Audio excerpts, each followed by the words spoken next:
두 번째 기업 살펴보겠습니다. 오늘의 두 번째 기업은 엠로입니다. 엠로는 2000년에 설립돼서 2016년 코넥스 시장에 상장한 후에 그리고 작년 8월 코스닥 시장에 이전 상장했습니다. 주요 사업은 기업을 대상으로 한 구매 SCM, 즉 기업의 원재료 구매, 생산, 유통 등 모든 공급망을 관리하는 시스템의 소프트웨어 회사인데요.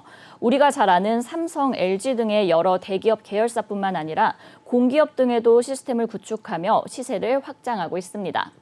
매출 포지션은 시스템 구축 59%, 라이선스 15%, 기술 지원 18%, 클라우드 사용료 8%로 구분됩니다. 실적도 한번 확인해 볼게요. 2021년도 연결 기준 매출액은 470억 원, 영업이익 67억 원, 당기순이익 52억 원을 기록했는데요. 매출액은 전년 대비 5% 증가했고 영업이익은 4%, 당기순이익은 39% 증가했습니다. 회사는 클라우드 매출 확대로 영업이익 및 당기순이익이 증가했다고 밝혔습니다. 네, 이렇게 기업 정보 알아봤고요. 대표님, 어떤 공시가 있었나요?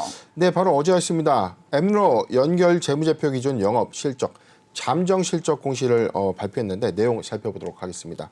연결 재무제표 기준 영업 실적 공시입니다. 회사는 매출액 133억을 좀 기록하면서 전년 동기 대비 41.8%가 증가했습니다. 영업이익은요 6억 2천만 원을 좀 기록하면서 240.7%가 증가했고 당기순이익은 16억을 기록하면서 전년 동기 대비 655.2%가 증가했습니다. 전 분기 대비해서는 매출액이 6.4% 그리고 영업이익은 79.1%, 당기순이익은 1.9%가 좀 감소했는데 전년 동기 대비해서의 어떤 비교치를 좀 보면 매출액이 41.8%, 영업이익이 240.7%, 당기순이익이 655.2%를 좀 기록하면서 사상 최대 분기 실적을 달성하게 된 공시가 되겠습니다. 네. 네, 대표님, 그 밑에 이 개별도 있는데 한번 짚어봐 주실까요? 네, 개별 공시도 좀 같이 볼까요? 지금 하단 내용을 좀 더 보도록 하겠습니다. 지금 연결 기준과 있고요. 개별 잠정 실적을 보면 지금 매출액 130억, 영업이익 8억 2천만 원, 그리고 당기순이익은 18억을 좀 기록했는데 증감 비율에서는 지금 전년 동기 대비 2.8%, 영업이익은 70.8%, 당기순이익은 19.6%가 좀 증가되는데 이게 개별 기준과 연결 재무제표 기준 차이점에 대해서 많이 헷갈려 하시죠? 네네. 다시 한번 좀 정리를 해드리겠습니다. 연결 재무제표 기준은 회사와 회사 밑에 있는 종속회사, 즉 자회사의 모든 실적을 포함한 실적치를 연결 재무제표 실적치라고 하고요. 개별은 자회사의 어떤 실적 부분을 모두 뺀 순수 엠로의 단독 개별 회사의 어떤 증감치를 표시한 부분이 개별 재무제표입니다. 그래서 개별은 단독 회사, 연결 재무제표는 자회사의 모든 실적을 모두 다 연결했다. 그렇게 이해를 하시면 되겠습니다. 네, 좋습니다. 이렇게 엠로가 1분기 사상 최대 매출을 기록을 했는데요. 일단 기업 정보에서 이제 제가 간단하게 공급망 관리 프로그램을 말씀을 드렸는데 대표님, 우리 시청자분들이 좀 알기 쉽게 이 공급망 관리 프로그램의 장점과 또 기업들이 이 프로그램을 도입하는 이유에 대해서 한번 설명해 주실 수 있을까요? 네, 사실상 이 기업들이 언택트 시대 이후에 구매 시스템들을 좀 도입하게 되는데 이게 사실상 지금 언택트 시대의 도래가 됐기 때문에 구매 시스템을 이제 도입한다가 아니라 이게 제가 기억을 하기로는요. 한 20년, 한 15년 전까지만 하더라도 기업들이 자체적인 어떤 물류 시스템 또는 생산 관리 시스템, 영업 관리 시스템들을 개별적으로 구축해서 운영을 했어요. 네네. 이게 전사 시스템을 통합한 ERP라고 좀 불리우죠. 회계 그리고 생산, 물류, 영업 모든 망들을 하나의 전사 시스템 안에 묶어서 효율적인 관리를 좀 했는데 여기서 빠졌던 부분들이 구매입니다. 구매라는 건 우리 회사 자체의 재고 관리를 하는 이 구매 시스템과는 좀 별다르게 우리가 관계되고 있는 원청사.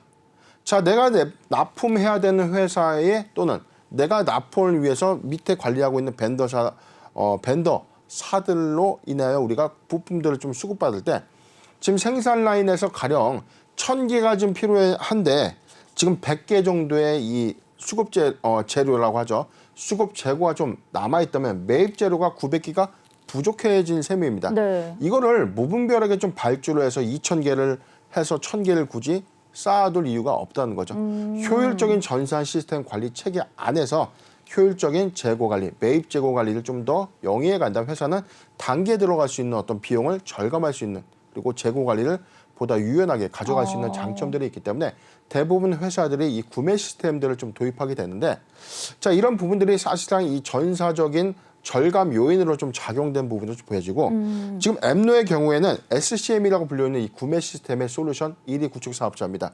지금 시공 이력들이 좀 상당합니다. 최근에는 삼성, 현대차, LG, SK, 하나 등의 대기업과 이 공기업들이 좀 납품을 하고 있고요. 네네. 최근에 뭐 PI 첨단 소재, NC 소프트, K카, 우리은행까지 이 판로를 좀 확장하고 있는 만큼 우리나라의 전체적인 어떤 전사의 구매 시스템들을 엠노가 점진적으로 시장 점유율을 좀 잠식하는 흐름입니다. 네, 좋습니다. 이렇게 공급망 관리 프로그램의 장점과 또 이제 기업들이 프로그램을 도입하는 이유에 대해서 간략하게 정리를 해주셨는데요. 대표님께서 방금 말씀하신 것처럼 이 엠노가 대기업뿐만 아니라 다양한 고객사를 대상으로 사업 매출의 폭을 넓히고 있습니다. 대표님, 그렇다면 그만큼 이제 좀 호실적 기대도 괜찮을까요? 네, 일단 1분기 사상 최대 실적을 좀 기록을 했기 때문에 저는 점진적으로 회사, 지금 이게 이 플랫폼을 영위하고 있는 회사의 최대 장점은 원가 대비 영업이익률의 신장폭이 크다는 겁니다. 네네. 즉 점진적인 판로가 막대하게 확대가 된다면 지금 영업이익률의 관점에서 크게 수익성이 개선될 수 있다는 거죠. 우리가 주목해야 되는 부분들이 이 점이에요. 1조 원의 매출을 기록했는데 정작 순이익 비용이 뭐 5억에서 50억이 채 안 남는 제조회사가 있죠. 그런데 예를 들어서 100억 원의 매출을 달성했는데 영업이익률이 60%에 해당되는.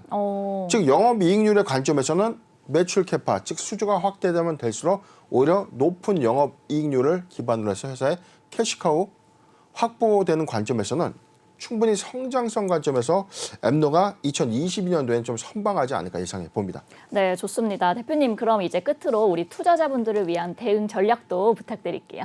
네, 지난 1월 4일에 사실상 저희가 엠노 한번 종목 방송에 좀 다뤄드렸던 이력이 좀 있었어요. 1월 4일이었고 이후에 무상증자 효과 반영된 이후에 주가가 좀 단기에 좀 급등을 좀 해주면서 현재 구간까지 좀 내려와 있는데, 지금 엠노의 경우에는 사실상 이 확장세를 크게 가져갈 수 있는 업종은 아니지만 2022년도부터 점진적인 SCM 구축 플랫폼들의 확산들이 가시화될 경우에 저는 오히려 2021년도보다 확정되는 2022년도의 실적에 주목해 볼 필요가 있다. 지금 점진적으로도 이 주가가 좀 응축되고 있는 어떤 흐름들 좀 보여주고 있기 때문에 엠노는 조정 시 매수 관점이 유효하지 않겠는가. 자, 매수하기 좋은 구간을 설정해 드리겠습니다. 보유자 관점에서는 17,000원, 17,000원이 이탈되지 않는다면 보유 의견을 좀 제시해 드리고요. 매수하기 좋은 구간 17,500원, 17,500원에서 18,500원 구간 포트 비중 5%의 분할 매수 의견을 제시해 드리겠습니다.